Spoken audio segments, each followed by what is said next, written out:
అతను చెప్తా ఉన్నాడు నాకు ఈ మధ్యన. నన్ను ఎలా పెంచారంటే మా ఇంట్లో వాడు అతని ఆనంద్ సాయి మాటల్లో, చిన్న తంబి అని తమిళ సినిమా ఉంటుంది, మన తెలుగులో చంటి అని సినిమా తీశారు.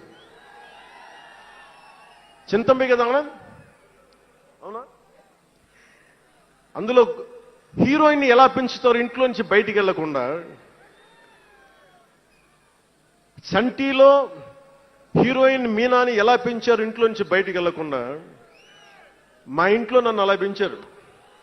వీడి బయటికి వెళ్తే ఏమైపోతాడో, సున్నితమైన వ్యక్తి, వీడికి ఆస్తమా ఉంది, వీడికి ఇలాంటి పరిస్థితుల్లో నన్ను ఇంట్లో నుంచి కదలనివ్వకుండా, ఎక్కడికి వెళ్ళనివ్వకుండా, ఎక్కడికన్నా బయటికి వెళ్తే పంపించారు. ఒకరోజు చెన్నైలో నేను అన్నానగర్లో కంప్యూటర్ ప్రోగ్రామింగ్ కోర్స్ చేసేవాడిని ఒక సంవత్సరం పాటు. ఆ ప్రోగ్రామ్ ఫైనల్ చేసే పరిస్థితుల్లో టైం 10:30 అయింది, 10:30 రాత్రి. ఇంటికి వెళ్ళడం గంట లేట్ అయింది. అంటే మనం సాయంత్రం 6 గంటలకు వెళ్ళిపోవాలి. ఆ రోజు 10:30కి వెళ్తే చెప్పా పెట్టకుండా, అంటే మన కొంచెం లేట్ అయింది ఎగ్జామ్స్ వల్ల. ఇంటికి వెళ్ళేటప్పటికి ఎలా ఉంది అంటే, ఇంట్లో ఆడపిల్ల వెళ్ళిపోతే ఇల్లు ఎలా ఉంటుందో, 10:30కి నేను ఇంటికి వెళ్తే మా అన్నయ్య షూటింగ్ నుంచి క్యాన్సిల్ చేసుకుని వచ్చేస్తా ఉన్నారు. మా వదిన ఇంట్లో హాల్లో ఉంది, మా నాగబాబు వీధి బయట తిరుగుతూ ఉన్నాడు. మొత్తం అందరూ ఏమైపోయాడు, ఎక్కడికి ఏమైపోయాడని. నేను ఎగ్జామ్ రాసి వస్తున్నాను, బస్సులు దొరకలేదు నాకు, 2 బస్సులు మారి రావాలని చెప్పారు. నాకు కార్లు లేవు ఆ టైంలో. అంటే అలాంటి నన్ను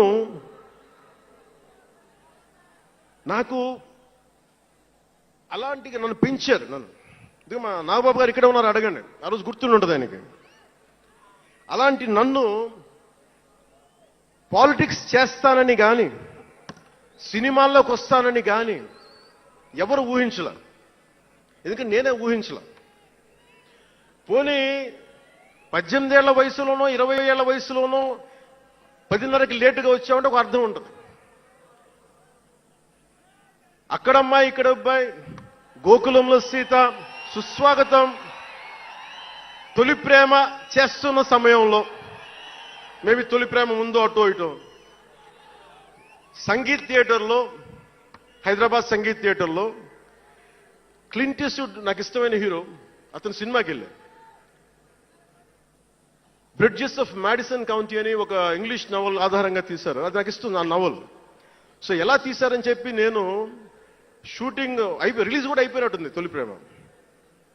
నేను నా ఫ్రెండ్ ఆనంద్ సాయిని, హరీష్ పాయిని, ఇంకో 2-3తోటి సెకండ్ షోకి వెళ్ళా. సెకండ్ షోకి వెళ్ళి ఇంటికి వస్తే కింద మా నాన్న, ఇంట్లో పైన రూమ్లో పడుకోవాల్సిన మా నాన్న కింద కుర్చీ వేసుకొని, ఓ నీల్ కమల్ చైర్ వేసుకొని నా కోసం వెయిట్ చేస్తా ఉన్నాడు. ఎక్కడికి రా వెళ్ళామని. షూటింగ్ అన్నాడు. షూటింగ్ అన్నాడు, సినిమాకి వెళ్ళానంటే ఆయన ఎట్లా తిట్టాడంటే నన్ను, నేను చాలా తప్పుడు పనులు చేసేస్తున్నట్టుగా, ఏదో బార్లో కూర్చొని తాగేసినట్టుగా. నేను అప్పటికి కొంచెం గుండె ధైర్యం తెచ్చుకొని చెప్పాను, అక్కడ మా నాన్నంటే భయం. చిన్నప్పుడు చాలా కొట్టేవాడు మా నాన్న మమ్మల్ని. ఆ భయం నన్ను కొట్టింది తక్కువ కానీ మా అన్నయ్యను కొట్టింది ఎక్కువ. సో ఎముడికి మొగుల్లో ప్రసాద్ బాబు ఉంటాడు. చిరంజీవి గారు పక్క వ్యక్తిని కొడితే ఇతను లైన్లోకి వచ్చేస్తాడు. అక్కడ నేను డిసిప్లిన్లోకి వచ్చాను. అట్లాగే వీళ్ళని కొడితే నేను డిసిప్లిన్లోకి వచ్చాను. నాకు ఆయన కొట్టక్కర్లేదు, నేను డిసిప్లిన్గా ఉంటానని. సో నాకు మా నాన్న చూడగానే భయం వేసింది, కొడతాడా గబుక్కున బాగుండదేమో అనుకునేవాడిని. నేను చెప్పాను, కొంచెం బలం తెచ్చుకొని 3 సినిమాలు హిట్లు వచ్చినాయి, 4వ సినిమా రిలీజ్ అయ్యి హిట్ అయింది తొలి ప్రేమ. నాన్న నేను హీరో నన్న సంగతి కూడా మర్చిపోకు, నువ్వు అర్థం చేసుకో అని చెప్పాను. ఇంకా ఎక్కువ తిట్టాడు. అంటే మా నాన్న తిట్లు ఎలా ఉన్నాయంటే చెప్పలేను కానీ, ఈ అర్ధరాత్రి అపరాత్రి తిరుగుళ్ళు ఏంట్రా, ఈ సెకండ్ షోలకి వెళ్ళడం ఏంటి, ఏదో హీరో అయ్యావు అయితే అన్ని లిఫ్ట్ చేసేస్తావా అని తల ఉంచుకొని పైకి వెళ్ళిపోయాడు.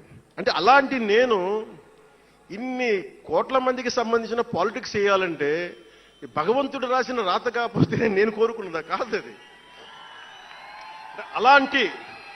అలాంటి వాతావరణంలో పెరిగిన నేను ఈ సినిమాలు ఏంటో, ఈ పాలిటిక్స్ ఏంటో, పార్టీ పెట్టడం ఏంటో అనుకుంటే,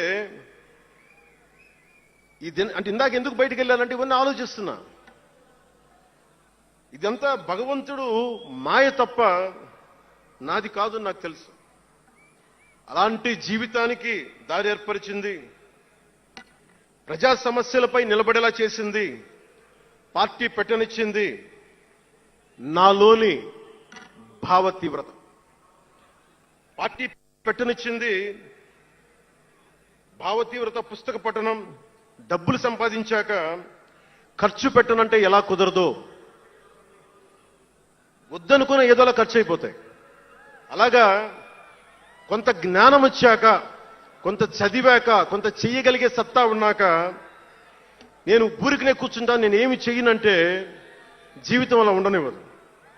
అలాంటి నన్ను ఏదో సాటర్డే సండే షూటింగ్ ప్రాక్టీస్కి వెళ్ళి మెడ్రాస్ రైఫిల్ క్లబ్లో మార్నింగ్ లయోలా కాలేజ్లో జాగింగ్ చేసుకొని ఇంటికి వచ్చి పుస్తకాలు చదువుకొని మా వదినకి ఏదైనా అవసరమైతే పనులు చేసి పెట్టి, ఇలాంటి నేను సగటు మనిషి, మధ్యతరగతి మనిషి, అంతకుమించి వేరే పట్ల. పనగల్ పార్క్ వెళ్ళి కూరగాయలు తీసుకురావడం, వంకాయ ఎంత, తక్కాలి ఎంత, అంటే మన ఉల్లిపాయలు వంకాయలు ఎంత అని ఇట్లాంటివి తీసుకొచ్చేవాడిని.